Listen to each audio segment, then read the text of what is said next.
কৃষির বাজেট বৃদ্ধি এটা হওয়া উচিত, আরো বেশি হওয়া উচিত বলে আমি মনে করি। এগ্রিকালচার দুর্বল হলে পরে আমাদের খাদ্য নিরাপত্তা দারুণভাবে বিঘ্নিত হবে। ওয়েস্ট হয়, সেটা ওয়েস্ট না হয়ে মানে সংরক্ষণ করা যায় কিনা, প্রিজার্ভেশনের যথার্থ টেকনোলজিক্যাল সাপোর্টগুলো আছে কিনা, সেটা আমাদের নিশ্চিত করে দ্রুত এই কাজগুলো করা দরকার। কারণ আমি অনিয়ন তো এখন সামার অনিয়নও হয়। কারণ আমার মনে হয় যে আমরা ইন্ডিয়া থেকে যেটা ইম্পোর্ট করি, ইম্পোর্টের আর বোধহয় প্রয়োজন হবে না যদি আমরা এখানে গুরুত্ব দিই। এমনকি ওই আদা রসুনও নীলফামারীতে প্রচুর হয়, পার্বত্য চট্টগ্রামে প্রচুর হচ্ছে, এবং এগুলো কিভাবে এক্সটেন্ড করা যায় আরো বিশাল বিস্তৃতভাবে। কারণ যেটা ইম্পোর্ট সাবস্টিটিউট আমাদের এই কাজগুলো করলে পরে কারো উপর নির্ভরশীল থাকা এটা আমাদের হয়ে উঠবে না। আমরা বিশেষ করে কৃষির প্রতিটা ক্ষেত্রেই আমরা স্বয়ংসম্পূর্ণ হতে পারবো।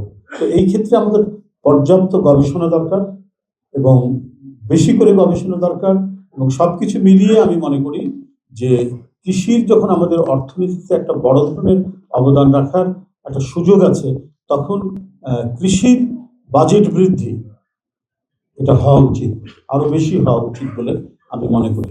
সরকার যে লক্ষ্য নির্ধারণ করেছেন সেই লক্ষ্য অর্জনের জন্য আমার মনে হয় যে এই বাজেট আরো বৃদ্ধি হলে পরে আমরা আরো বেশি করে গবেষক তৈরি করতে পারবো, আরো সায়েন্টিফিক অফিসার তৈরি করতে পারবো, এবং আমাদের যে সম্ভাবনা, কৃষির যে পটেনশিয়ালিটি, আমরা মানে হেভি ইন্ডাস্ট্রির জন্য যে র ম্যাটেরিয়ালস এখনো ওই রকম ভাবে খুঁজে পাইনি। যখন পাইনি তখন কৃষিকেই আমাদের মূল ইন্ডাস্ট্রি।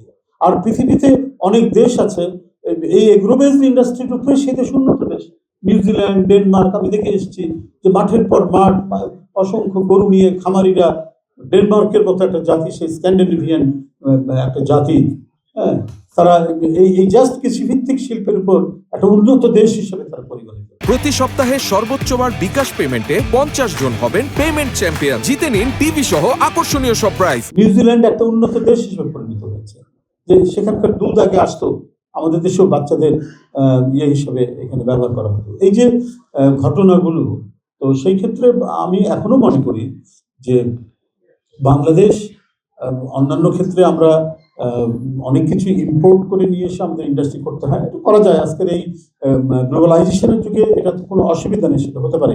কিন্তু আমার যা র ম্যাটেরিয়ালস আছে, সেই র ম্যাটেরিয়ালসের উপর আমরা যদি আমাদের ইন্ডাস্ট্রিগুলি গড়ে তুলতে পারি, তাহলে সেইটা হবে এগ্রোবেসড ইন্ডাস্ট্রি।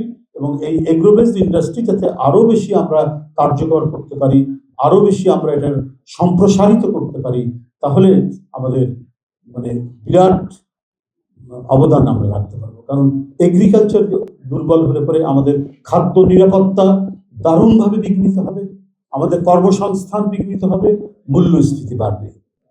সুতরাং মূল্যস্ফীতির যে সরকার টার্গেট নিয়েছেন 6-এ নামিয়ে নিয়ে আসা, এই 6-এ নামিয়ে নিয়ে আসতে পারলে আমাদের গ্রামীণ অর্থনীতি, যেভাবে কৃষক কার্ড দেওয়া হয়েছে, ঠিক তেমনিভাবে আরো অন্যান্য যে জায়গাগুলো আছে সেই জায়গাগুলোকে মানে আপনার সেটা লাইভ স্টকের ক্ষেত্রে হোক, সেটা পোলট্রির ক্ষেত্রে হোক, অথবা অন্যান্য কৃষির অভ্যন্তরে আরো যে সমস্ত কম্পোনেন্টগুলো আছে সেই ক্ষেত্রে আমাদের বিনিয়োগটা বাড়াতে হবে।